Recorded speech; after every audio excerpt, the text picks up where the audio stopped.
ಎಲ್ರಿಗೂ ನಮಸ್ಕಾರ.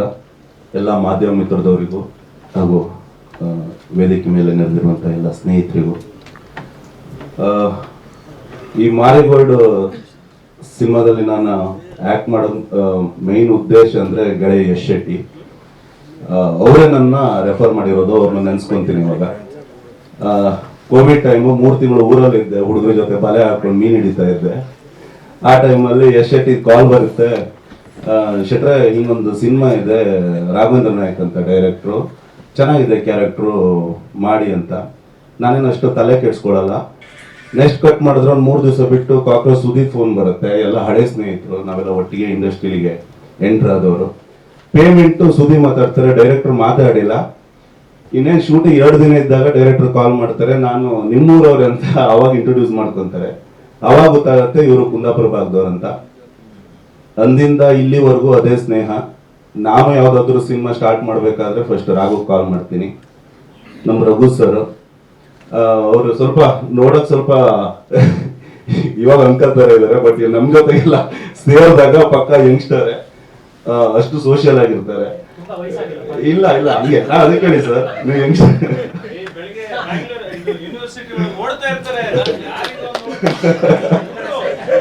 ಸರ್ ಇಲ್ಲ, ಸಿಕ್ದಾಗೆಲ್ಲ ಅದು ಅಷ್ಟೇ ಎನರ್ಜೆಟಿಕ್, ನಮ್ ಜೊತೆ ಅಷ್ಟು ನೀಟಾಗಿ ಮಿಂಗಲ್ ಆಗ್ತಾರೆ.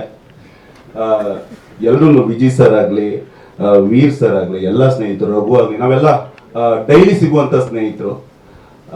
ತುಂಬಾ ಖುಷಿ ಆಗುತ್ತೆ ಮಾರಿಗೋಲ್ಡ್ ಸಿನಿಮಾದಲ್ಲಿ ಆಕ್ಟ್ ಮಾಡಿರೋದಕ್ಕೆ.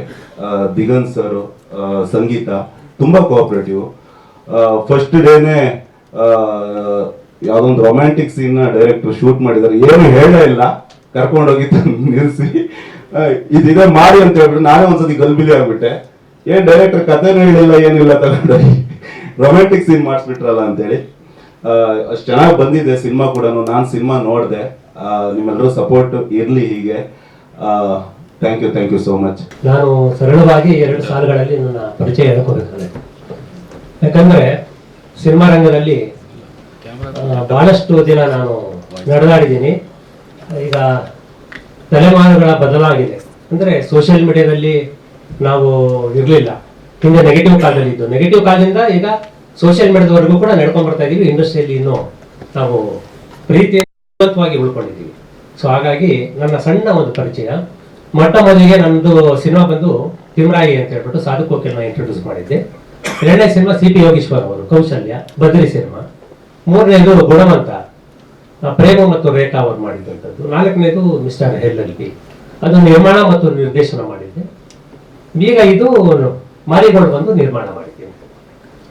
ನಿರ್ಮಾಣ ಮಾಡುವಂತ ಉತ್ಸಾಹ ಇತ್ತು, ಆದ್ರೆ ನಿರ್ಮಾಣದ ಕೆಲಸ ಎಷ್ಟು ಕಷ್ಟ ಅಂತ ನನಗೆ ಗೊತ್ತಿತ್ತು. ಆದ್ರೂ ಕೂಡ ಏನಕ್ಕೆ ನಾನು ಕೈ ಹಾಕ್ತೆ ಅಂತ ಹೇಳ್ಬೇಕು ಅಂದ್ರೆ, ಕಾರಣ ಕತೆ. ನಿರ್ದೇಶಕರು ಮಾಡ್ಕೊಂಡಿರುವಂತ ಸ್ಕ್ರೀನ್ ಪ್ಲೇ ಮತ್ತು ಸ್ಟೋರಿ ತುಂಬಾ ಚೆನ್ನಾಗಿ ಮಾಡ್ಕೊಂಡ್ ಬಂದಿದ್ರು. ನಾನು ಕತೆ ಹುಡುಕಾಟದಲ್ಲಿದ್ದೆ. ಆಕ್ಚುಲಿ ನಾನು ಡೈರೆಕ್ಷನ್ ಮಾಡಬೇಕು ಅಂತ ಕತೆ ಹುಡುಕಾಟದಲ್ಲಿದ್ದೆ. ಬೇರೆ ಒಂದು ಸಿನಿಮಾ ಅನೌನ್ಸ್ ಆಗಿತ್ತು ನಂದು, ವಿನಯ್ ರಾಜ್ಕುಮಾರ್ ಮತ್ತು ಅರ್ಜುನ್ ಜನ್ಯ ಕಾಂಬಿನೇಷನ್ ಅಲ್ಲಿ ಯುವ ಕೇಸರಿ ಅಂತ ಒಂದು ಸಿನಿಮಾ ಅನೌನ್ಸ್ ಮಾಡಿದ್ದೆ. ಅದು ಕಾರಣದಿಂದ ಸ್ವಲ್ಪ ಡಿಲೇ ಆಗ್ತಿತ್ತು. ಮತ್ತೊಂದು ಸಿನಿಮಾ ಮಾಡೋಣ ಅಂತ ಕತೆ ಹುಡುಕಾಟದಲ್ಲಿದ್ದಾಗ ನನ್ನ ವಿಜಯ್ ಬ್ರಹ್ಮ ಸಾಗರ್ ಅವರ ಜೊತೆಯಲ್ಲಿ ನಮ್ಮ ರಾಘವೇಂದ್ರ ನಾಯಕ್ ಅವರು ನನ್ನ ಆಫೀಸಿಗೆ ಕತೆ ಹೇಳಿದ್ರು ಬಂತು. ಸರ್ ಕತೆ ಹುಡುಕಾಟದಲ್ಲಿ ಇದ್ದೀರಿ ಅಂತ, ನನ್ನ ಹತ್ರ ಒಂದು ಕತೆ ಇದೆ ಕೇಳ್ತೀರಾ ಅಂತ. ಸರಿ ಆಯ್ತು ಹೇಳಿ ಅಂತ ಹೇಳಿದ್ರೆ ಕತೆ ಹೇಳಿದ್ರು. ಕತೆ ನರೇಟ್ ಮಾಡಿದಾಗ ನನಗೆ ಸಿನಿಮಾ ನೋಡಿದಾಗ ಆಗೋಯ್ತು. ಪಕ್ಕಾ ಪ್ಲಾನ್ ಅಲ್ಲಿ ಇದ್ರು, ತುಂಬಾ ಪ್ರಿಪರೇಷನ್ ಆಗಿ ಬಂದಿದ್ರು ಕೂಡ. ಕಡೆಗೆ ಪಾತ್ರಗಳ ಪೋಷಣೆ ಹೇಗೆ, ಪಾತ್ರಗಳು ಏನ್ ಮಾತಾಡುತ್ತೆ, ಕತೆಯ ಹಿನ್ನೆಲೆ ಏನು, ಕತೆ ಹೇಗ್ ಸಾಗುತ್ತೆ, ಕತೆ ಎಲ್ಲಾ ತಲೆಮಾರುಗಳಿಗೂ ಇಷ್ಟ ಆಗುತ್ತೆ.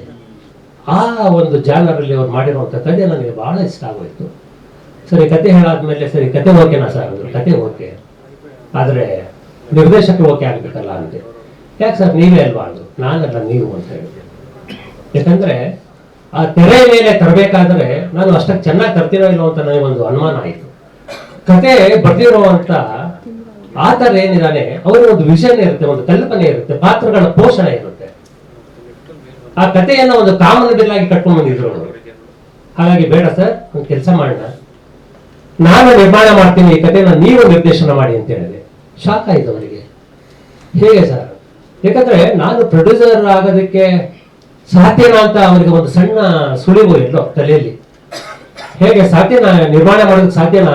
ನನ್ನ ಮಠ ಮೊದಲಿಗೆ ನಿರ್ದೇಶನ ನಾನು ಕೈ ಹಾಕ್ಬಿಟ್ಟು ಚಿತ್ರ ಮಾಡುವಾಗ ಎಲ್ಲಾದ್ರೂ ಇವ್ರು ನಿಲ್ಲಿಸ್ಬಿಟ್ರೆ ನನ್ನ ಕ್ಯಾರಿಯರ್ ಹಾಳಾಗುತ್ತಲ್ಲ, ಭಯ ಇದ್ದೇ ಇರುತ್ತೆ. ಒಬ್ಬ ಡೈರೆಕ್ಟ್ ಆಗಬೇಕು ಅಂತ ಪ್ರಯತ್ನದಲ್ಲಿದ್ದಾಗ ನಿರ್ಮಾಪಕ ಚಿತ್ರ ನಿರ್ಮಾಣ ಮಾಡುವಾಗ ಸಂಪೂರ್ಣವಾಗಿ ಮಾಡ್ತಾನ, ನಂಗೆ ಬೇಕಾಗಿರುವಂತದನ್ನೆಲ್ಲ ಒದಗಿಸ್ತಾನ, ಈ ಗೊಂದಲದಲ್ಲಿ ರಾಘವೇಂದ್ರ ನಾಯ್ಕ ಅವರು ಒಂದು 15 ದಿವಸ ಒದ್ದಾಡ್ತಾ ಇದ್ರು.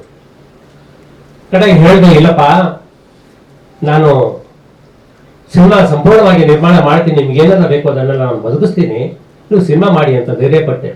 ನಮ್ಮ ವಿಜಯ್ ಭರಮ್ ಸಾಗರ್ ಕೂಡ ಇಲ್ಲ ಮಾಡಿ ಅಂತ ಹೇಳ್ಬಿಟ್ಟು ಬೆನ್ನು ತಟ್ಟಿದ್ರು. ಅವತ್ತು ಮಾರಿಗೋಲ್ಡ್ ಕಥೆಯ ಕೆಲಸ ಕಾರ್ಯಗಳು ಶುರುವಾದಾಗ, ನಾವು ಚಿತ್ರೀಕರಣಕ್ಕೆ ಹೋದಾಗ, ಚಿತ್ರೀಕರಣ ಮುಗಿಸಿ ಫಸ್ಟ್ ಕಾಪಿ ಬಂದಾಗ ಎಲ್ಲೋ ಯಾರನ್ನೂ ಕೂಡ ನಾವು ಒಂದು ಕ್ಷಣ ನಿಂದಿಸ್ಲಿಲ್ಲ, ಒಬ್ರಿಗೊಬ್ರು ಯಾವತ್ತೂ ಯಾರು ಕಿತ್ತಾಡ್ಕೊಂಡಿಲ್ಲ. ಇಡೀ ಚಿತ್ರತಂಡದಲ್ಲಿ ಸಿನಿಮಾದ ನಿರ್ಮಾಣದ ಕೊನೆಯ ಹಂತದವರೆಗೂ ಕೂಡ ಒಂದು ಕೌಟುಂಬಿಕ ಹಬ್ಬದ ವಾತಾವರಣ ನಾವು ಕಾಪಾಡ್ಕೊಂಡು ಬಂದು, ದಿಗಂತವರಾಗಲಿ ನಮ್ಮ ಸಂಗೀತ ಅವರಾಗಲಿ ನಾನು ಯಾವತ್ತೂ ಹುಡುಕಾಡ್ಲಿಲ್ಲ. ಇದು ನಾನು ಉತ್ಪ್ರೇಕ್ಷೆ ಹೇಳ್ತಾ ಇಲ್ಲ, ಯಾಕಂದ್ರೆ ನನ್ನನ್ನು ಯಾವತ್ತೂ ಕಾಯಿಸ್ಲಿಲ್ಲ. ಅವರು ಬಹಳ ಕೋಪರೇಟ್ ಮಾಡಿದ್ರು. ಈ ಚಿತ್ರದ ನಿರ್ಮಾಣದಲ್ಲಿ ಅವರ ಪಾತ್ರ ಬಾಳಿಸಿದೆ. ಸದಾ ಈ ಚಿತ್ರದಲ್ಲಿ ಅವರು ಬಿಡುಗಡೆ ಆಗೋವರೆಗೂ ಈ ಚಿತ್ರದಲ್ಲಿ ನನಗೇನು ಸಹಕಾರ ನೀಡಿದಾರೋ ಅದನ್ನು ನಾನು ಸದಾ ನೆನೆಸ್ಕೊಳ್ತಾ ಇರ್ತೀನಿ. ಮಾರಿಗೋಲ್ಡ್ ಒಂದು ಉತ್ತಮವಾದ ಚಿತ್ರ. ಒಬ್ಬ ತಂತ್ರಜ್ಞನಾಗಿ ನಾನು ಈ ಒಳ್ಳೆಯ ಒಂದು ಸಿನಿಮಾವನ್ನು ಮಾಡೋದಕ್ಕೆ ಬಹಳ ಖುಷಿ ಇದೆ.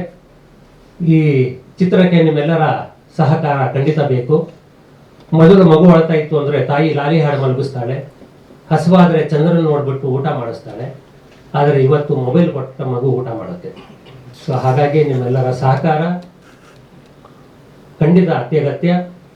ಈ ಸಿನಿಮಾದ ಯಶಸ್ವಿಗೆ ನೀವು ಕಾರಣಕರ್ತರಾಗಬೇಕು. ನನ್ನ ವೇದಿಕೆಯ ಎಲ್ಲ ನನ್ನ ಮಿತ್ರರಿಗೆ ನನ್ನ ನಮಸ್ಕಾರಗಳನ್ನು ತಿಳಿಸ್ತಾ ಇದ್ದೀನಿ. ಜೊತೆಗೆ ನನ್ನ ಚಿತ್ರದ ನಿರ್ಮಾಣಕ್ಕೆ ಪ್ರತ್ಯಕ್ಷವಾಗಿ ಪರೋಕ್ಷವಾಗಿ ನನಗೆ ಒಬ್ಬರು ಸಹಕಾರ ಕೊಟ್ಟಂಥವರು ನಮ್ಮ ಉದಯ್ ಶಂಕರ್ ಸರ್ ಅವರು. ದಯವಿಟ್ಟು ಒಂಚೂರು ಪ್ಲೀಸ್ ಸರ್.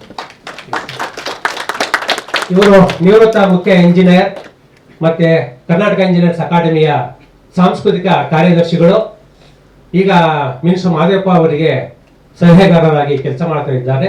ನಾಗಪ್ಪ ಸರ್ ನಾನು ಒಂದು ಸಂಸ್ಥೆಯ ಮೂಲಕ ಅವರು ನಿರಾಶ್ರಿತರಿಗೆ, ಸಾವಿರಾರು ಅನಾಥರಿಗೆ, ಅಂಗವಿಕಲರಿಗೆ, ಅನಾಥರಿಗೆ ಸಾಮಾಜಿಕ ಮುಖಿಯಾಗಿ ಕೆಲಸವನ್ನು ಮಾಡ್ತಿದ್ದಾರೆ.